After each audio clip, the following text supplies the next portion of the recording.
जय हिंद दोस्तों। Welcome in towards academy.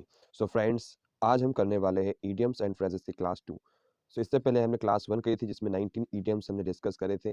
अगर आपने उनको नहीं देखा है तो जाकर देख लीजिए, क्योंकि ये ईडियम्स एंड फ्रेजेस आपकी अपकमिंग एग्जाम्स के लिए बहुत ही इंपॉर्टेंट होने वाली है। और यहाँ पर हम प्रिपरेशन कर रहे हैं सीडीएस, एपकेट, एयरफोर्स, नेवी, आईसीजी और एसएससी, और जो भी आप एग्जाम की प्रिपरेशन करें जिसमें ईडियम एंड फ्रेजेस आते हैं, ये सभी आपको बहुत ही हेल्पफुल रहेगा।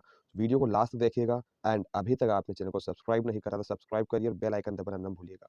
Do like the session guys. Now we start the session. The first idiom is follow suit. Follow suit का मतलब क्या होता है? Following someone shoot, shooting to someone, या doing the same as someone else just had done, और doing the same kind of mistake. So follow suit का मतलब क्या होता है? फॉलो सूट का मतलब होता है doing the same as someone else had just done. Now pretend to someone, okay, किसी की नकल करना, जैसा दूसरा करना वैसे खुद करना। फॉलो शूट उसके लिए यूज करते हैं doing the same as someone else had just done. Okay, so इसका आंसर हो जाएगा option C.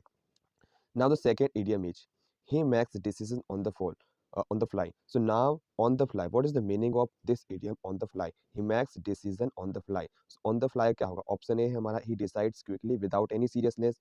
Option B he decides with all seriousness. Option C he decides nonchalantly. और option D is he is unwilling to decide. So on the fly का मतलब होता है कोई भी डिसीजन लेना बहुत ही जल्दी में लेना, उसके बारे में सोचना नहीं कि इसका क्या हमारा अच्छा होगा क्या हानि होगी, direct decision. So option A correct हो जाएगा हमारा, he decides quickly without any seriousness. So on the fly, he makes decision on the fly का आंसर होगा हमारा इस क्वेश्चन का, he decides quickly without any seriousness. और दोस्तों और फ्रेंड्स, आप कमेंट जरूर करिएगा कि आपने इन 20 इडियम्स में से कितना स्कोर करा है, आपकी पोजीशन क्या है, कहाँ पर आप स्टैंड कर रहे हैं। ओके, और ये बहुत ही हेल्पफुल होने वाला है, तो इनके नोट्स बना लीजिएगा। और आप नोट्स नहीं बना पा रहे हो तो इसकी पीडीएफ आपको टूवर्ड्स एकेडमी के टेलीग्राम चैनल पर मिल जाएगी। सो यहाँ पर विजिट जरूर करिएगा, इसकी लिंक आपको डिस्क्रिप्शन में मिल जाएगी। और टूवर्ड्स एकेडमी इंस्टाग्राम पर भी आप विजिट कर सकते हो, यहाँ पर बहुत हेल्पफुल कंटेंट आपके लिए है। So the third idiom is close save. Close shave का मतलब क्या होता है? Option A shaving very closely, option B miraculous escape, option saving someone from danger, या option D easy escape. So close save का मतलब होता है शेविंग समवन फ्रॉम डेंजर, किसी को मतलब कि डेंजर को फेस करना, किसी को बचाना। ओके, ऑप्शन सी हो जाएगा हमारा saving someone from danger. So close save का मतलब होता है to face any danger. Okay guys, so now the fourth idiom is at the cross road. At the cross roads का मतलब क्या होता है? At important point of decision, at an important part point of journey, at the important road of a journey, at an important stage or decision. So at the cross road का मतलब होता है किसी स्टेज पर हो और किसी decision को आपको लेना हो वहाँ पर। सो इसका आंसर हो जाएगा हमारा option D, at an important stage or decision. So now the fourth idiom is a pearl of wisdom. A pearl of wisdom का मतलब क्या होता है? A wise man, an important piece of order, an important piece of advice, या an important piece of pearl. So pearl of wisdom का मतलब होता है giving someone to any advice. So इसका आंसर हो जाएगा हमारा option C, an important piece of advice. So guys, आप जरूर नोट करिएगा आपने कितना स्कोर करा है इनमें, और कमेंट जरूर करिएगा। Now the sixth idiom is a match made in haven. A match made in heaven का मतलब क्या होता है? मीन्स हेवन में कोई मैच करा गया होगा। सो ऑप्शन ए है हमारा, a marriage that is solemnised formally, a marriage that is unsuccessful, और a marriage that is likely to be happy and successful. And the D is a marriage of convenience. So a match made in heaven का answer हो जाएगा हमारा option C, a marriage that is likely to be happy and successful. एक ऐसी marriage जो कि बहुत ही खुशनुमा और सक्सेसफुल है, लास्ट एंड तक चली। So a match made in heaven का मतलब ऑप्शन सी आंसर करेक्ट हो जाएगा। Now the seventh idiom is a culture vulture. A culture vulture का मतलब क्या होता है?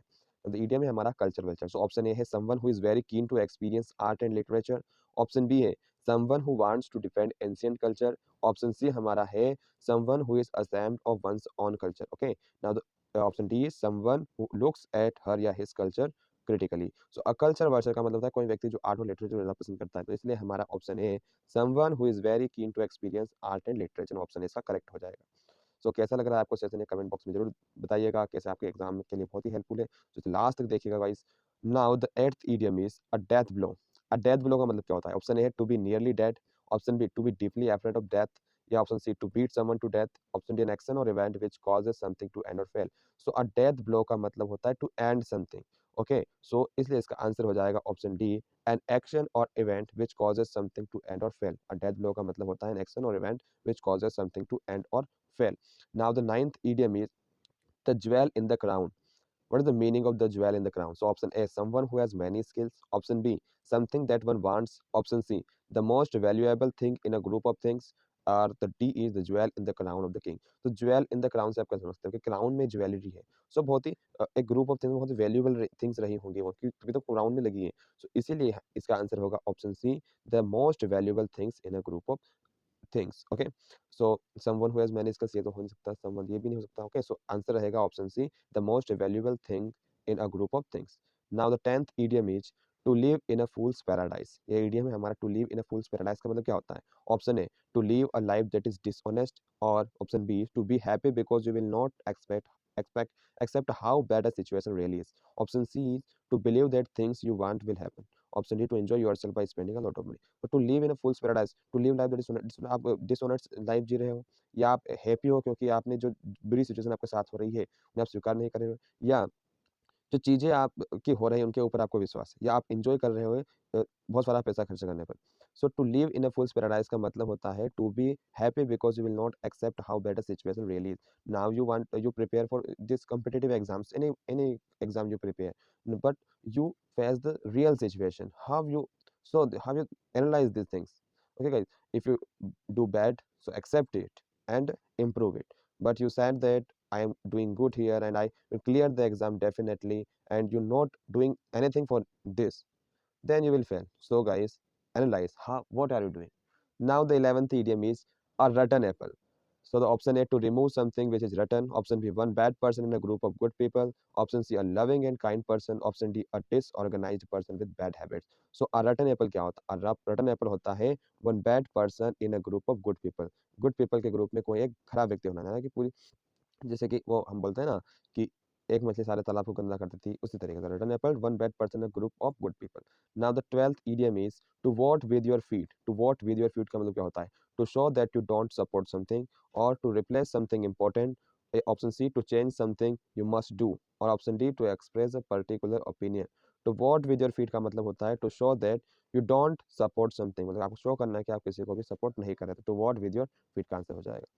Okay, now the 13th idiom is verbal diarrhea. What is the verbal diarrhea? Option A, to be sick. Option B, to talk too much. Option C, to be in a difficult situation. Option D, to be a good orator. So verbal diarrhea होता है to talk too much. Option B इसका correct हो जाएगा. Now the 14th idiom is to sell close to the wind. What is the meaning of to sell close to the wind? Option A, to pretend to be something that you are not. Or option B, to be in some unpleasant situation.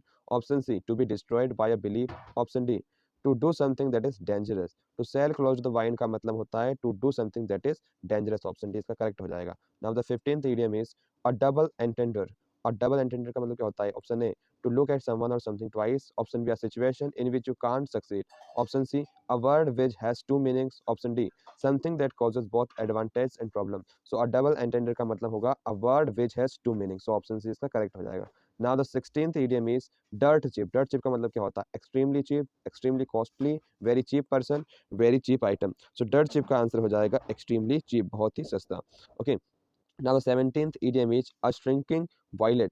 A shrinking violet क्या होगा? A lean person, a shy person, a happy person और a sad person. So a shrinking violet होगा a shy person. Option B इसका correct हो जाएगा. Now the 18th idiom is guardian knot. Guardian knot क्या होता है? Undoable job, a difficult problem, a different problem और doable job. So guardian knot होता है a difficult problem. Option B इसका करेक्ट हो जाएगा. 19th idiom is fall in heap. Fall in का heap का मतलब क्या होता है? To be at mercy of someone else. Option B, to be something about someone. Option C, to lose control of one's own feelings. Option D, to be in control of one's own feelings. So fall in heap का मतलब होता है to lose control of one's own feeling. So now the 20th idiom and last idiom is have a conniption fit. Have a conniption fit का मतलब क्या होता है? To be very angry, to be very happy, to be very sad और to be a jubilant person. तो have a conniption fit का मतलब होता है to be very happy. Option B इसका करेक्ट हो जाएगा. सो फ्रेंड्स, ये थे हमारे 20th इडियम. कैसे लगे? Thanks for watching. Be together, be strong और जय हिंद. और अभी तक आपने चैनल को सब्सक्राइब नहीं करा तो सब्सक्राइब जरूर कीजिएगा, बेल आइकन और लाइक करिएगा. Thank you.